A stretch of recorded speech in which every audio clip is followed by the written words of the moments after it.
যুক্তি কবি ভবানী প্রসাদ মজুমদার।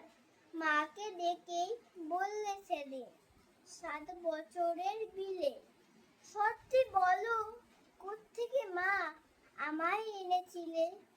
মুচকি হেসেই মা বললেন, চড়ক পুজোর দিনে নিউ মার্কেট থেকেই তোকে এনেছিলাম কিনে। বললে বিলে, চড়ক পুজোয় ঠিক ধরেছি আমি, বুদ্ধি আমার আছে যতই করিমা বাদরামি। ছি ছি, এতই কৃপান তুমি, চৈত্র মাছের ছেলে, সস্তা দামের ডিডাকশনেই আনলে কিনেছিলে। তাই মা আমার আঙুলগুলো এমন ছোট বড়, হাফ দামেতে কিনলে জিনিস হবেই এমন বড়। নমস্কার।